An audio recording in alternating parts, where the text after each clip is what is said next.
Welcome back to the Ireland Esports Collegiate Series winter season for TFT. I'm Invective. I'm joined, as usual, by Deadly Ghost, and we are super excited to bring you our next week of competition. Hello, everyone. Hope you're having a good Tuesday. Uh, thank thank you for having me once again. It's good to see you, Invective.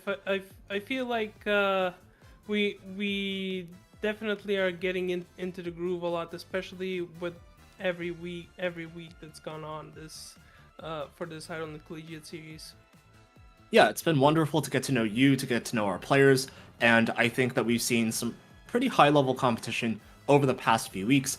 I know that overall TFT competitive is in a very exciting point in the set right now because we have regionals coming up soon for North America and EMEA, and that is very exciting. Well, Americas and EMEA, and yeah, I really want to see what our competitors have to bring, but as for me personally, I've only seen my friends like Force Warwick as of late, so I don't really have any super intensive meta insights for you all.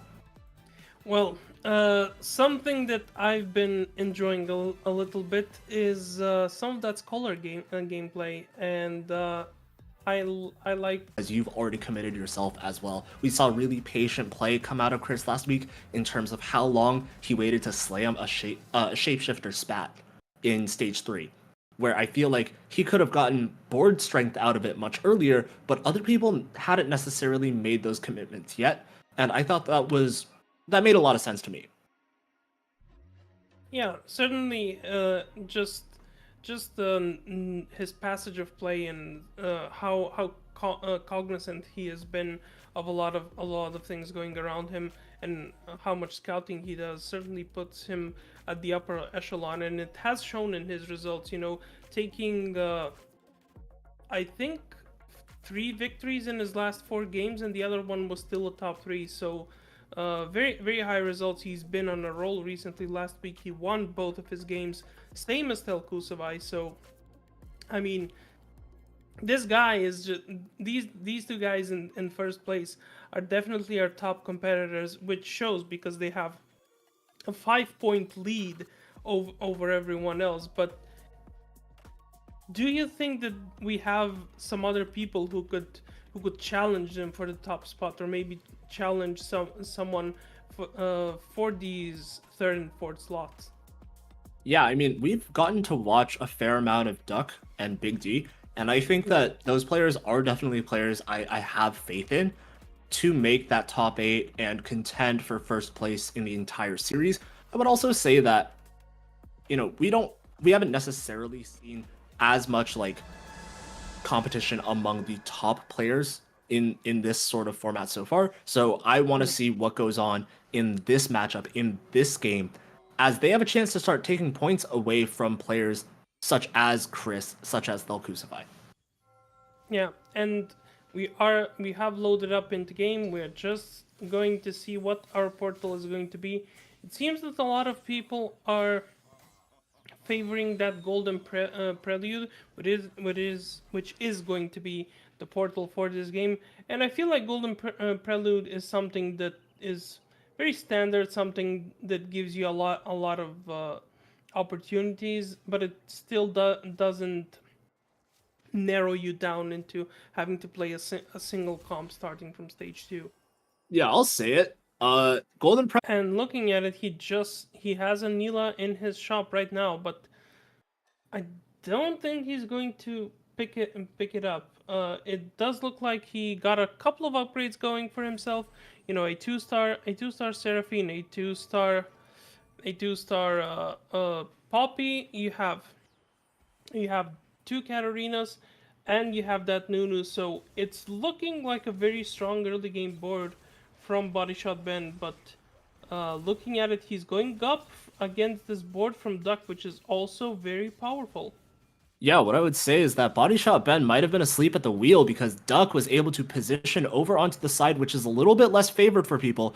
And I would say that this Seraphine is doing a lot less damage as a result. Even though the fight Mhm. wasn't that close in the end, I feel like Body Shot Ben could have done a lot more to make their chances of winning this fight higher.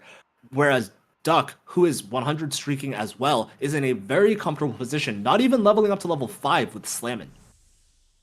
Yeah, I mean, looking at it, that Katarina definitely did not hit the backline on that first cast. So if the poppy was a little bit more to the left, maybe that Katarina would have had enough of an opportunity to just go into that backline and deal some of that finishing damage. But it's looking a little bit better for Duck, and Body Shot Ben definitely, he got some of those upgrades, but the positioning is still yet to come.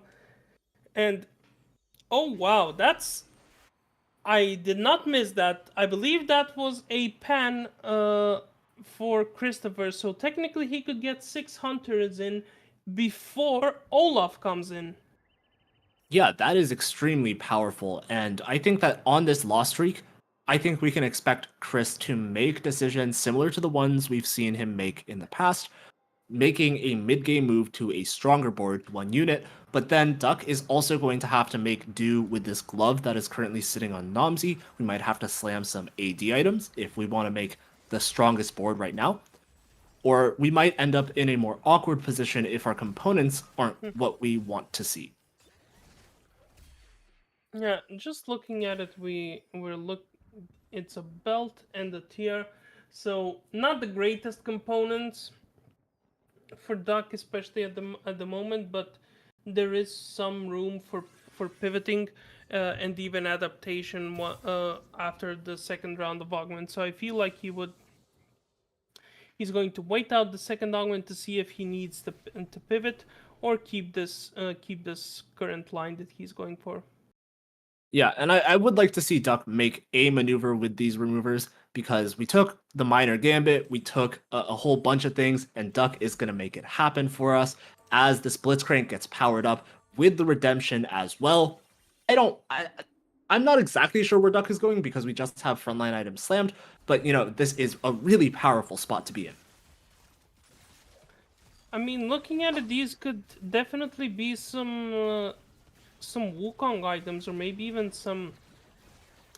uh s- some Rakan items. So we could definitely see some adaptation and some improvement here. But yeah, I'm puzzled as well where this board is going for Duck. Obviously, he is one of our top players, so he definitely has something in mind. We're just a little bit, we just need a little bit more insight into the vision. Yeah, for sure. I think that Wukong is definitely still strong, but with these items, the double gargoyles is a little bit less powerful than it used to be with the way that Wukong has been reworked. Going for the late game specialist is a move I particularly admire in this situation. Duck, in their spot in the tournament, should be trying to play first place because not only is that plus however many points for you, it is also at least -1 point for Chris. And I think that playing for first definitely makes all the sense in the world. Yeah, it's certainly something that I would love to see a lot of our other players do more, because this is high, something high tier. You're on a winning streak, you are level 6, you already have some 50 gold, so you only need to wait out like 4 or 5 rounds before you can level up into 8.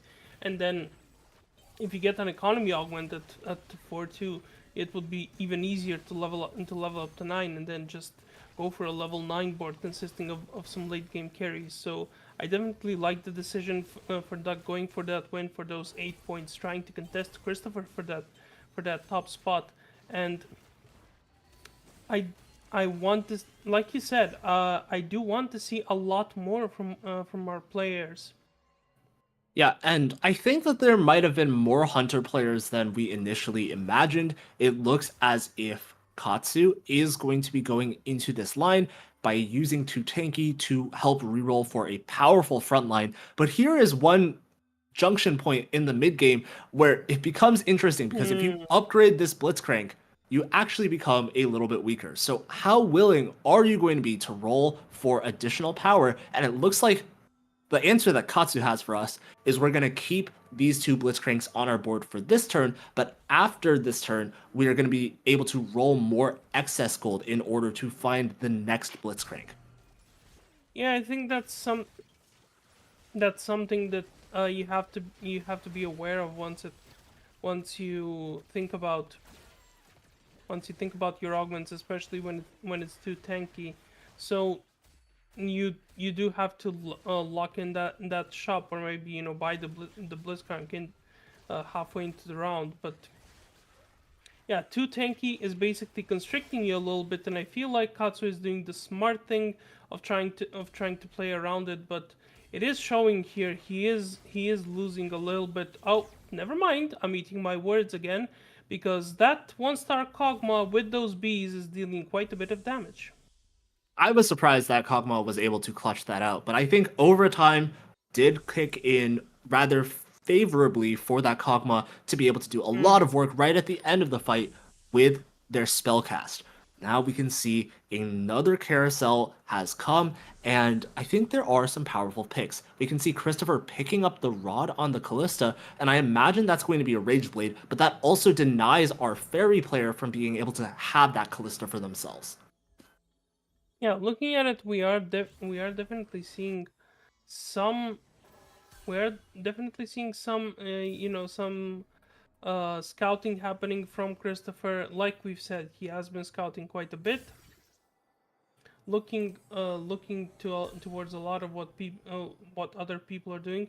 He slammed the Rage Blade on a Twitch right now, but I'm not too mad about that because it's a decent item holder for when you get a Jinx, or sorry, when you get the Jinx to going, so that you can give that Rage Blade to her. So Twitch holding it for now, I'm definitely not mad at. What I'm interested in is seeing those Blitzcrank items, because I assume they're going to be Olaf items once Olaf comes in. And Hunting Frenzy is definitely doing a lot of work for Christopher. And like we said, 3-5, he's slowly but surely starting to pivot his board. He's going to look for an Olaf right now, and once he gets that Olaf, he can get the 6 Hunter and start blasting people. Yeah, I would have to say that despite the situation, this still might be one of the worst spots that we've seen Christopher in. We have gone on an 8 round loss streak, and we are at the bottom of the lobby in terms of HP. And what's worse is I don't think we have that many of the units that we need to see in order to make our spot as strong as possible. Um, that could be a big deal. Hmm. We seem to be encountering a few technical difficulties. Everyone, we're hoping to get those resolved as quickly as possible, but up until that happens, you get to see our lovely faces for the time being, as production is working tirelessly behind the scenes to to help everything get fixed. So while we are waiting for that, let's give a small shout out to our sponsors: Rerod, Dog Patch Labs, Coca Noodles, Stack, GG Machines, Play 8, and of course the Ireland Collegiate Esports Series is powered by Nativz. Yep. Consummately professional as always, Deadly Ghost. I would like to turn our focus back towards the game. If we can imagine what is Mhm. going on right now, I would have to say that Duck is in the best possible spot for any of the players in the lobby. As far as I can remember, they were still win streaking at 100 HP with Slammin and late game specialist. So if anybody Only wants to have a more powerful late game than them, hard to do. only one correction towards the end of that. We saw Duck's win streak getting eliminated, but I think it was only one loss. He's still at 90 HP, so you know, a win streak with one loss, I'll still take it. Duck is probably using his gold right now to slowly level up to until level 9, and he doesn't mind getting a few losses in, or even going on a 5 loss win streak, uh, just to get to that level 9, get that extra little bit of gold, and start going for a late game of board consisting of 5 and 4 costs. Yeah, I think that when it comes to positions like Ducks, it can be difficult, right? there is a certain way of thinking about TFT, which is to follow a certain kind of formula for success. I think players like Wei and Iverson have talked about this or follow this rule rather particularly, where you want a mix of augments that includes one econ augment and two combat augments, because it's a nice balance to not be far behind the lobby in tempo, but at the same time to have board strength that allows you to contend for the late game. Knowing when to break that rule is one of the skills that you can develop in TFT, and I would say that Duck is currently breaking this rule in what seems to be a good way, which is we can extend our tempo advantage over the rest of the lobby and get to level 9 with a ton of gold by combining these two augments with the amount of health we've been able to save along the way. Yeah, it does seem like there are some standards that our players generally have followed.